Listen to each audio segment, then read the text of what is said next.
Tenebrous Tingles. Hi, and welcome to Tenebrous Tingles. Today we are in Idaho, if you believe that Idaho exists. More on that later. I'm Eve, and I chose to do the Sharlie of Payette Lake and Zandi. What did you choose to do? I am doing the Old Idaho Penitentiary, which is widely considered to be the most haunted and scariest site in Idaho. Okay, so we went in different directions. It seems. As is normal. So, since you have two and I only have one, do you want to go first and we'll do a you me you thing? Yeah, let's do it. All right. So So I did the Sharlie of Payette Lake. I think I'm saying all that right, but if I'm not, I'm sorry. Let us know. Let's start. Huh? I said let us know. We'll post a correction in our next episode Yes, with your name. with your name if you want. We can leave you anonymous if you prefer. I chose another cryptid for Idaho. I'm in kind of a detective monster mood lately. I considered doing So, a cryptid, but the one I wanted to do, I think, is going to be better off in Wyoming. So I decided not to do that particular cryptid this time. okay. The Call, Idaho, specifically Payette Lake area, there have been sightings of a serpentine, long-necked, plesiosaur-like creature. And it's this big glacial lake. The surface is 5,000 feet and the depth is over 390 feet. So there would be lots of room for a large creature to make its home, I think. I don't know. I don't know room a dinosaur needs. But Sharlie is even on the tourism website as an attraction. It has been seen by several people, mostly fishermen and boaters, since the early 1900s. She's seen more as a guardian locally, so she's not really a scary monster. She's like a town mascot. The affectionately named Sharlie is a local legend that some believe still lives beneath the surface of the lake. There have been many credible documented sightings in the last century, and Sharlie has even made national headlines. Native Americans in the area told stories about an evil spirit that lurked in the lake before settlers came. And the earliest documented activity that I did find, it dates back to 1920. A crew of railroad loggers that were working near the lake's upper end saw what they assumed was a floating log, which makes sense. They were doing the logging thing. And the log began to move in very unlog-like ways, kind of undulated. Their loggers reported that the shape rose and fell independently and eventually just swam away, leaving ripples in its wake. And I think we can probably all agree most logs don't behave in that fashion. They generally don't swim away now. No. August of 1944 got really busy with the sightings. There were a lot documented. I don't think that the sightings stopped in the times in between, but I think it was maybe kept to oral legend. And then, people started writing it down more. Several different groups of people who were visiting Payette Lake reported seeing a large creature in the water near the narrow channel that connects the two larger sections of the lake.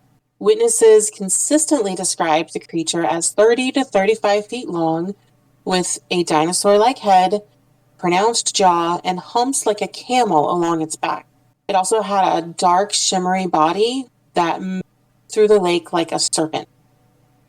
All of the sightings included that when the creature moved away, there was a noticeable wake, larger than wind or a boat would make. At the time, the nickname Slimy Slim was used. Oh, I don't love it. I, I know. I don't love it. I definitely prefer the current name Sharlie, but that's the name that was used when national attention was brought to the mystery with a story in Time magazine in August 44. So she made national headlines, but under a not great name, I think. I mean, you decide which name is better. Now, if you decide that it's Slimy Slim, you're just wrong, and I'm going to judge you. Yeah, Zandi listens and she judges. I will listen and I won't judge. Probably, maybe, I don't know. I judge. She judges. She'll judge. She'll judge. She just won't say it out loud. Very polite, like. I'm not. The sightings? No, gosh, no. The sightings kept coming. Another notable one was September of 1946. Another group. It included a doctor, and this was mentioned like a lot that he was a doctor. I guess it gave credibility because it wasn't just a random tourist or a boater. It was like Dr. Taylor from Nampa, Idaho, and he reported seeing the creature. But this differed because Dr. Taylor and the others with him insisted that Sharlie was actually feet long. So by that point, she had grown. Or, I don't know. I like to think that she grew. She had a growth spurt. They said she swam away from them, repeatedly rising and diving into deeper water, leaving waves behind like a small boat would. And that's something that if you see like a repeated diving under, you'd probably remember that pretty accurately. Yeah. So just remember that later when we talk about the logical suggestions. But she kept coming back up to look at them. That's so cute. Right. Why are you following me? She's still there? Trying to live her life and people are gawking at her. Can relate. I mean, maybe she's actually like likes the attention and she's like, hey, are you still looking at me? Am I pretty? Tell me I'm pretty.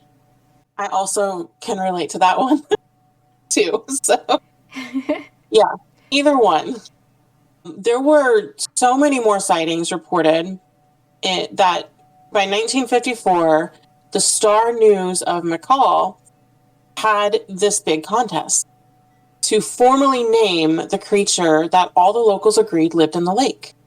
Sharlie was the winning entry and has been referred to as such from that point on. So that's the name I prefer. It's better than Slimy Slim, yeah, definitely. I'm glad she got a pretty name. Agreed. Is Sharlie short for anything? No, it came from like this radio show. It was like a catchphrase on the radio show. The reports of Sharlie sightings kept coming through the decades. There were eyewitness accounts, and they became more sporadic, but they were still documented in the 1960s and the 70s and the 80s and the 90s, and even into the 2000s. Those mostly cited seeing the series of humps breaking the water's surface and the wakes left behind.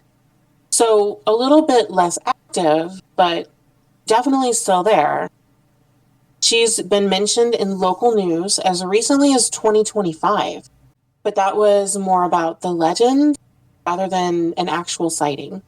I don't know how long lake creatures live, so it could be that she's, run her course, or that she's just gotten a little bit tired in her old age. Maybe there's a teleportation circle somewhere down there, and she's still she and Nessie are the same one, and she's just sometimes visiting her other lake. Yeah, this is the summer home. Yeah. Despite so many eyewitness accounts, there has been no scientifically verified evidence that confirms Sharlie's existence. That's because she's in Loch Ness at the time. I mean, maybe. There's no pictures. There's no, there's nothing that's been left behind ecologically to show that a large creature lives there. Researchers and biologists have actually said that Payette Lake's size and ecosystem would make it difficult for a large animal or a population of large animals, that's what it is, to be there without being detected. But arguably the sightings are detection, so I guess you decide how well that fits. There have also been other explanations for the sightings. One is that a large fish species like sturgeon is being seen moving through the lake. And this accounts for the sightings becoming less frequent because the river damming altered the fish migration pattern. It doesn't quite match what we've seen in some of the sightings, but okay. Another explanation offered is optical illusions caused by waves, floating logs, or distant objects. So basically, you just imagined it, which to be fair, it's possible, but it's kind of flimsy in the face of so many sightings and the way that they were described and how it's gone on for such a long time. And the last logical, so, non-monster explanation that I found was standing waves in the lake caused by atmospheric changes. They can apparently cause really odd wave patterns. The air changed and there were random waves. Uh-huh. Regardless of the explanation, the sightings did occur and were described in detail by multiple observers, and that was enough for the local community to embrace Sharlie as part of McCall's identity. Whether she was or is real or not, it's up to you. McCall itself needs no further proof because now Sharlie is more than a cryptid or a legend. She's become part of the community. You'll find her name and picture on local businesses. She is celebrated in festivals. There's even a huge carved ice sculpture of Sharlie at winter carnival events. So whether she is a real undiscovered creature, a misidentified fish, or just a shared story, it doesn't diminish the impact the sightings themselves have had. These documented accounts from logging crews in 1920 to groups of residents and tourists in the 1940s and beyond shows the beautiful way a myth can bring a community together. Sharlie is collectively considered to be a lake guardian, a reminder to respect the water, and a watcher during storms. I think she's a good neighbor because at this point she's had over a century to make all sorts of trouble, and the worst that she's done is make people argue about whether or not that log moved. Kind of reminds me of Hug and Molly in that the city has embraced it. Yeah, definitely has that vibe. Yeah. So now that we are all feeling warm and cozy about Sharlie and want to be friends with the lake monster, how about you horrify us? Your story.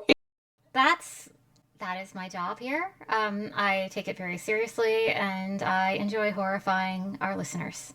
Yay. I am sadistic like that. So we're doing the Old Idaho Penitentiary. Like I said, it is considered to be the most haunted place in Idaho. It has a violent history, and there are decades of consistent paranormal reports, so that's why it's got such a huge reputation. It was in use from 1872 to 1973 when it was permanently closed down. First, it started out as a territorial prison, and later it was turned into a state prison. The conditions were considered to be very brutal. There was a lot of overcrowding, there was a lot of physical punishments, and there was solitary confinement, which can be considered psychologically torturous depending on how it's done. There were 10 executions, most of them hangings.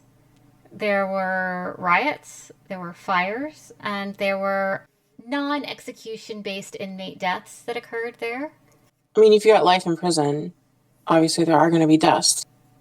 Yes, there would be natural deaths there as well. These were non-natural inmate deaths that were not carried out by the institution itself. Violent inmate deaths, let's say. Mm. So some of the more infamous places would be what they called Siberia, which was the solitary confinement cells. They were pitch dark, and they were reportedly freezing. So these were small, very cold, very dark places for solitary confinement, which again would be very detrimental to the psyche. Yeah. Like small and dark. Oh, okay. I get some time away, but the cold? Mean. Come on now. Yeah. Give me a blanket. Well, I mean, also when depending on how long people were in there, prolonged isolation is very detrimental to most people's psyche. So, some of the reported spirit activity is a former inmate who is often blamed for aggressive encounters, whose name is Dennis. I don't know if that's his real name or if that's just what the spirit is called, and I don't know why Dennis. There are former guards that patrol the hallways, and there are prisoners heard arguing, crying, or pacing in the cells. So, a lot of auditory activity. Mm. Visitors, staff, and investigators have reported disembodied voices and whispers, cell doors slamming, footsteps when no one is there, shadow figures in the cell blocks, sudden cold spots, feelings of dread, panic, or nausea, the sensations of being touched or pushed. It is the maximum security wing and the solitary confinement cells which generate the most reports of this. Some of the reasons why the place can feel so haunted, even if it's not, is that the documentation of suffering in the area gives people context to feel like the experiences could and should happen. The expectation of a paranormal event can lead to someone imagining a paranormal event, even when it's not occurring. Absolutely. Right. So there are narrow stone corridors and they amplify sound and they give a feeling of claustrophobia. So that can make that feeling of dread or of hearing things that aren't really there. Right, and you know where you are too. You do, and that's the idea with the documented suffering, is that you know where you are, you know what's happened there, and if you're in a small enclosed space and the sounds are being amplified, it can give you a feeling of dread, even when there's not the context of being in a prison. Mm-hmm. So the thing is that long-term staff have reported activity even when they're skeptics. And many people say that the prison feels hostile, not just haunted, as if the ground itself is dark and has ill intent. Some of the notorious areas are Cell House 5, which there are shadow figures and voices are the most frequently reported. Death Row, which has a heavy, oppressive atmosphere. Siberia, which is solitary confinement rooms. People have the strongest emotional reactions there. And the Gallows area, which has the unexplained cold and sensations of being touched or pushed. So it is operated as a museum and historic site now. They offer day tours and special nighttime haunted tours. It is very popular with paranormal investigators, both amateur and professional ones, which I don't remember our guidance counselor telling us that being a paranormal investigator was a actual professional job that we could have. I think we were told that you should not do that. They probably did tell us that, honestly. So we're going to go more into detail about some of the more haunted areas in the prison. So first we're going to talk about Siberia, which was the solitary confinement cells again. It is considered the scariest place in the prison. They are pitch dark, freezing stone cells. Inmates were kept in there for days or even weeks at a time. Reports are overwhelming dread, panic attacks, whispers, sounds of breathing, feeling watched or crowded, and sobbing. Even skeptics refuse to stay in there very long. And I have one case from Siberia. So what happened was there were some paranormal investigators who were down in the Siberia area. And it was after closing, it was after lights off. There were 3 investigators. They were running both audio and EMF. Within 2 minutes of standing inside Siberia, one of the investigators began breathing rapidly and asked to leave. No one had spoken anything, but they were feeling like they were having a panic attack. The temperature dropped sharply compared to the hallway. They had an EMF spike near the back wall with no wiring present, so there was nothing to make an electronic field there. They had an EVP session that captured a low male voice saying what sounds like "get out." And one investigator reported a sensation of hands on his shoulders, though no one was behind him. Mm. They ended the session early The audio was reviewed Well, yeah. separately. Yeah, for sure. The audio was reviewed separately. All three people heard the same phrase, the get out, and they did. And the investigator who had the panic attack refused to re enter Siberia for the remainder of the night. He wouldn't go back in there. Yeah. I mean, if a disembodied voice says get out, there are very few things that could compel me to not follow those instructions. Yeah. We, Right. Like, I mean, they exist, but they're pretty far out there. Usually, yeah, no, I will do exactly what you say. Thank you and good night. you can't tell me what to do. No, the disembodied voice can tell me what to do. Can. You can tell me what to do. Yes, Absolutely. agreed. Yeah, I 100%. You can't tell me. No, the disembodied voice can tell me what to do. Yeah. Death row is considered to have the heaviest emotional atmosphere. It is where the inmates waited for execution. The Mm. reports are of sudden temperature drops to where it feels icy cold. People feel a pressure in their chest. They hear voices calling their names. And there are shadow figures lingering near the cells. It is less active than Siberia, but the emotional weight is heavier. Mhm. I don't have a story from Death Row, so we're going to go into cell house number 5 next. It is the most aggressive feeling area. It has been linked to violent inmates, and that's where the riots have occurred. So people report hearing loud, disembodied voices. They hear footsteps running on the upper tiers. There's a feeling of people being shoved, pushed, pinched, hit, and just someone brushing past them. And this is the area where the spirit known as Dennis is reported to be. One of the paranormal reports from South House number 5, which is on the ground level, started at 11:40 p.m. The building was locked, and the only people in the building was the team. They heard footsteps running on the tier above them. They were fast, heavy, and deliberate. It sounded like they were coming towards them. They were kind of freaked out by this. As one would be. Yeah. Yeah. So there was clear sounds of boots running along the upper walkway. There was no loose debris, animals, or air movement that could have caused this. Can they say for sure that there were no animals though? Like that's a big space, and I'm sure animals have gotten in. I think that an animal large enough to make heavy boots running sounds you would Okay, notice yeah, through a walkway. that's a different sound. Yeah. Than, the squirrels on the wall scurrying. Yeah. Yeah, this isn't scurrying or scratching or small animal noises, which you can go, yeah, okay. Could you really tell that they could tell? They immediately swept the area with their flashlights. So again, they didn't see anything, and the upper tier was empty. So no large animals that could have made the heavy boot running noises.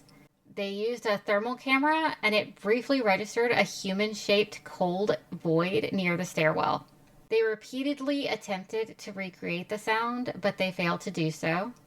Two of the investigators independently described a feeling of anger or agitation, and they also left early. I mean, yeah, I get that. Yeah, You don't hear that and be like, I'm gonna just lay out my sleeping bag. It's cool. We're good for the night. it's Oh, cold, actually. I'm I'm out. Good. Yeah, Bye. yeah, you hear boots running, and then your thermal imaging device shows a cold human shaped area. No, no, And thank that's you. just the beginning of the night. Like things aren't even ramped up. They just went right in with it. No. Yeah, No, this I'm out. place tends to do that. So next we're going to the gallows area. It's quiet but deeply disturbing. It is the site of the hangings. People report sudden chills, nausea, dizziness, a sense of someone standing behind you or looming over you. It is not really loud, just intensely unsettling. And The case I have for the gallows is people were in the execution area. It was just after midnight. It was silent. There was no equipment running. One of the investigators said a pressure hit my chest like someone was pushing down on me. The investigator reported sudden tightness in the chest and in the throat. They felt like they were being suffocated or smothered or squeezed. Another experienced nausea and dizziness. They didn't get any EMF spikes. They didn't get any EVP. It was just physical sensations.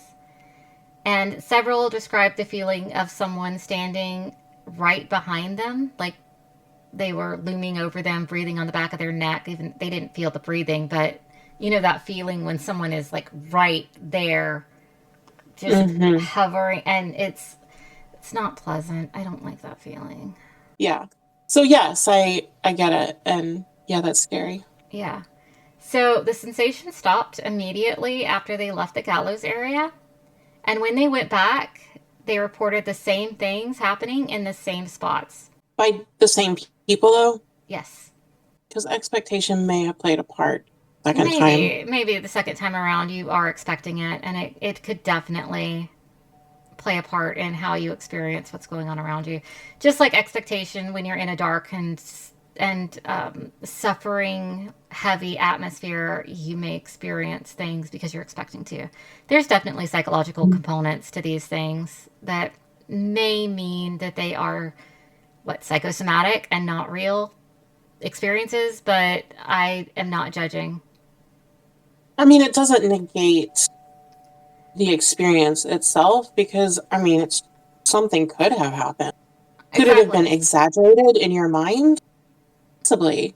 But I think without acknowledging that as a factor, it's sort of irresponsible. Right. And just because one person may be prone to having a psychosomatic response, others may have had a legitimate experience.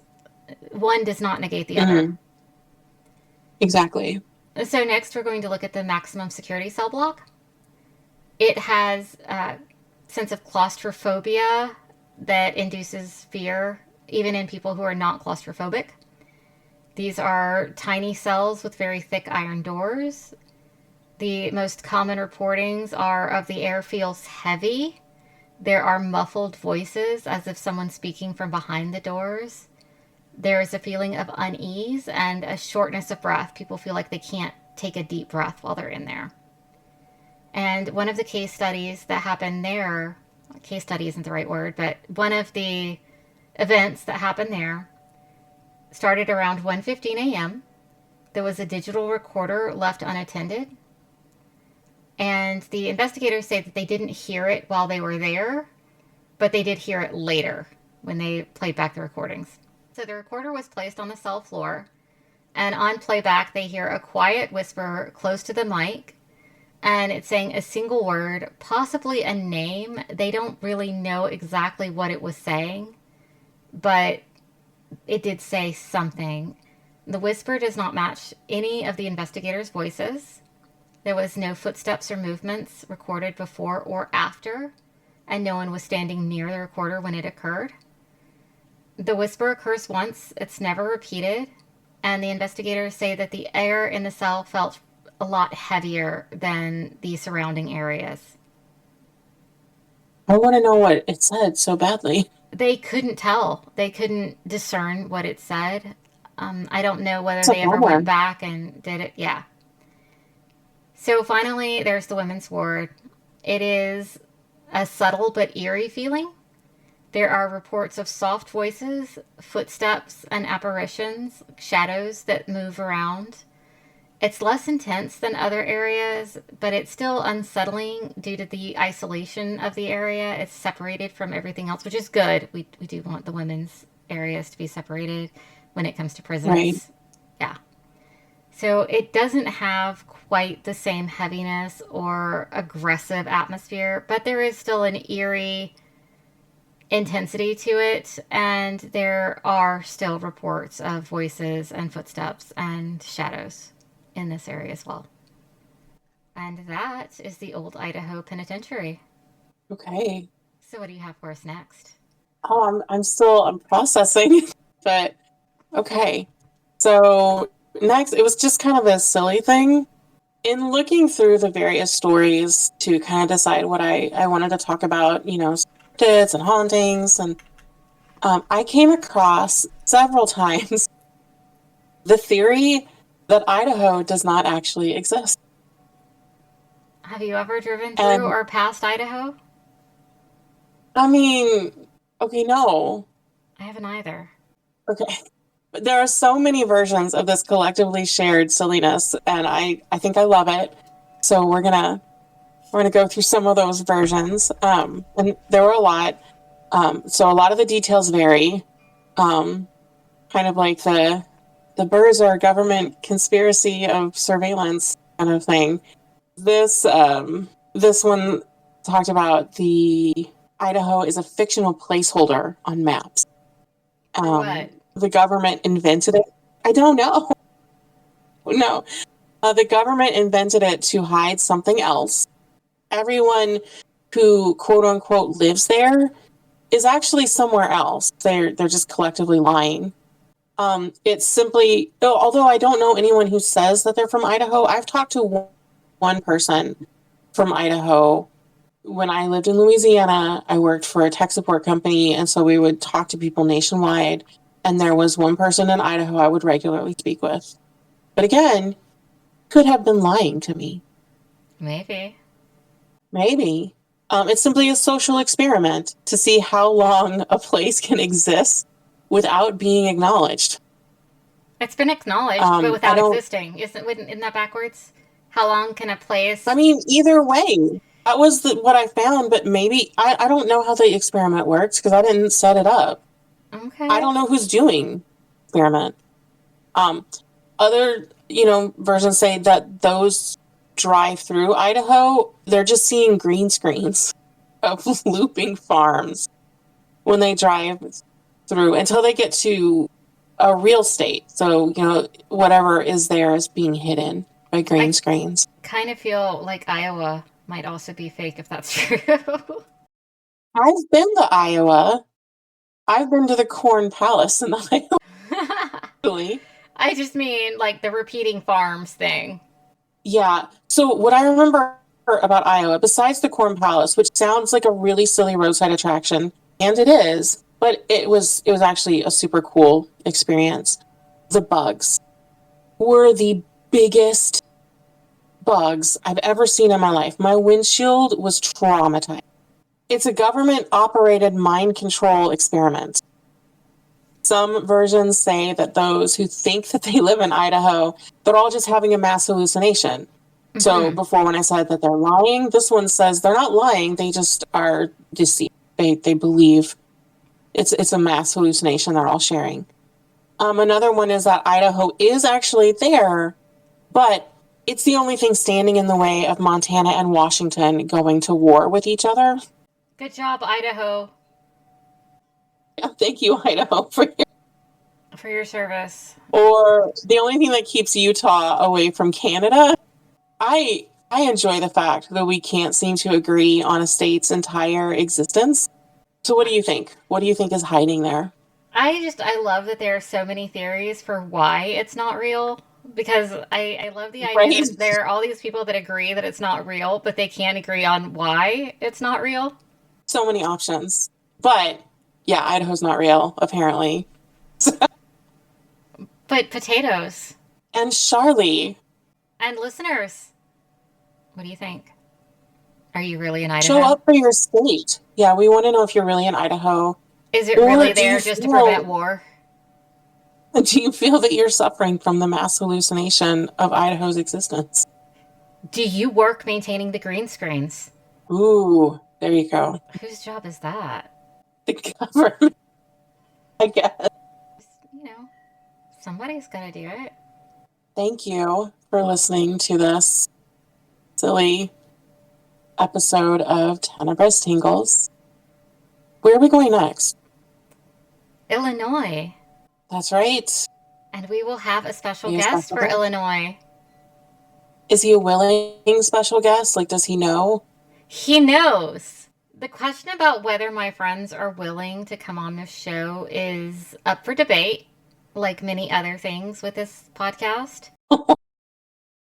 They do it, willing or not. Aw. People do what you tell them to. That's true. It's a gift. It is a gift. So Illinois, if you have ideas for Illinois, please email. I haven't picked my topic yet. Zandi, I'm guessing you haven't either. No, because we know that I procrastinate on everything. All right, well, that's it for me. Thanks for listening, and we'll see you next time. See you next time. Bye.